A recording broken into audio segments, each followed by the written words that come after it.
नमस्कार दोस्तों, वीडियो देखने से पहले सब्सक्राइब जरूर करें और कमेंट में अपनी राय दें। आज हम जानेंगे शव यात्रा में मखाने और सिक्के फेंकने का रहस्य।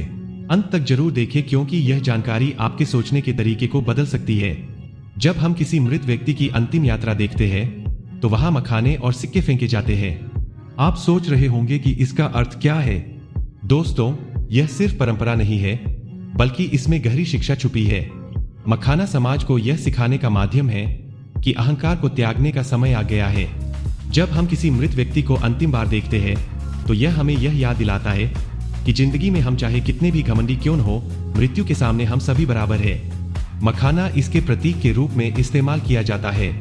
जैसे मखाना बाहर से फूला हुआ लगता है लेकिन दबाने पर सिकुड़ जाता है, ठीक उसी तरह जीवन में इंसान बाहर से बड़ा और घमंडी दिख सकता है लेकिन मृत्यु के बाद वह केवल एक लाश बनकर रह जाता है। सिक्का फेंकने का संदेश है कि जो व्यक्ति जिंदगी भर दूसरों के पीछे दौड़ता रहा, मृत्यु के बाद अपने आसपास मौजूद सैकड़ों धन या अवसरों का भी उपयोग नहीं कर सकता। शास्त्रों के अनुसार हिंदू धर्म में कहा गया है कि मृत्यु के बाद व्यक्ति की आत्मा परमात्मा में लीन हो जाती है, इसलिए किसी की शव यात्रा को देखना शुभ माना जाता है।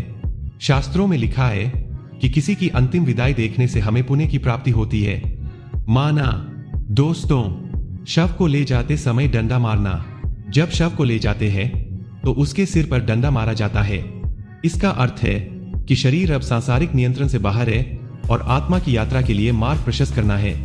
दोस्तों, मृत्युलोक में जन्म लेने वाले हर जीव जंतु को एक दिन छोड़ना ही पड़ता है। उनकी मृत्यु जन्म लेने के साथ ही निश्चित हो जाती है। यही पृथ्वी लोक का सबसे बड़ा सत्य है।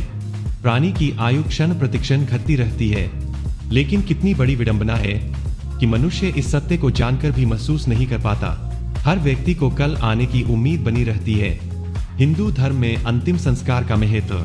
हिंदू धर्म में जन्म से लेकर मृत्यु तक 16 संस्कार होते हैं और इनमें से सबसे अंतिम संस्कार है दाह संस्कार। यह संस्कार मृतक के परिजनों द्वारा किया जाता है।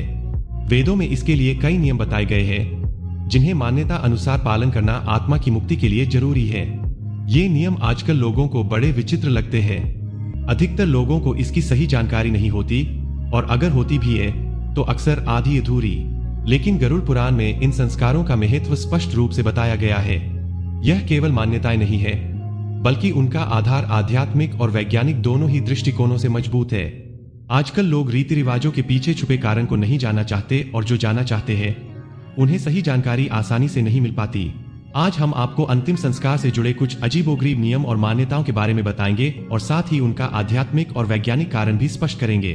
दोस्तों, हिंदू शव यात्रा में आपने देखा होगा कि पतली रस्सी में मटका और उससे निकलता धुआं सबसे आगे चलता है।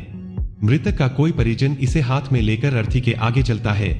श्मशान घाट पहुंचकर इसी मटके की आग को घास पर रखकर सुलगा दिया जाता है और इसी आग से मृतक का दाह संस्कार किया जाता है। क्यों घर से लाई गई अग्नि? मृतक के घर से लाई गई अग्नि का बहुत गहरा मतलब है। दरअसल दूल्हा दुल्हन अपने विवाह के समय अग्नि के फेरे लेकर वैवाहिक जीवन में प्रवेश करते हैं और इस अग्नि को मंत्र उच्चारण से घर में स्थापित कर दिया जाता है। इस अग्नि का उपयोग पूरे जीवन में घर में यज्ञ, पूजन और धार्मिक कार्यों में किया जाता है। मृत्यु के बाद भी इसी घर की अग्नि से अंतिम संस्कार करना परंपरा और श्रद्धा का प्रतीक है। मुखाग्नि देने से पहले मटका क्यों तोड़ा जाता है? अंतिम संस्कार के दौरान शव को चिता पर लिटाया जाता है। इस समय वृद्ध व्यक्ति का पुत्र या कोई अन्य परिजन पानी से भरा घड़ा अपने कंधे पर रखकर चिता के चारों ओर परिक्रमा करता है। घड़े में छेद होता है जिससे पानी धीरे धीरे गिरता है। परिक्रमा के बाद घड़ा जमीन पर गिराकर तोड़ दिया जाता है, तभी शव को अग्नि दी जाती है। धार्मिक और वैज्ञानिक कारण। शास्त्रों के अनुसार सभी चीज नश्वर है, सजीव से लेकर निर्जीव तक। हिंदू धर्म के अनुसार जीवन एक छेद वाले घड़े की तरह है जिसमें आयु रूपी पानी हर पल टपकता रहता है। बूंद बूंद करके पानी खत्म हो जाता है, ठीक वैसे ही जीवन की आयु समाप्त हो जाती है। अगर आपको लगे कि यह केवल अंधविश्वास है तो ऐसा बिल्कुल नहीं है। पुराने समय में श्मशान घाट नहीं हुआ करते थे और शव को अक्सर खेतों में जलाया जाता था। पानी से घड़ी की परिक्रमा करने का वैज्ञानिक कारण यह था कि जब शव को जलाया जाए तो आग केवल उसी क्षेत्र में रहे और आसपास न फैले। इसी वजह से परिक्रमा के दौरान पानी गिराकर जमीन गीली की जाती थी। गरुड़ पुराण का महत्व। गरुड़ पुराण में भी शव यात्रा और अंतिम संस्कार में आग और पानी के इस उपयोग का महत्व बताया गया है। इसमें लिखा है कि जो व्यक्ति मृतक के अंतिम संस्कार में सहयोग करता है उसे एक यज्ञ के बराबर पुण्य प्राप्त होता है। गरुड़ पुराण में भी इस प्रकार के नियमों का महत्व बताया गया है।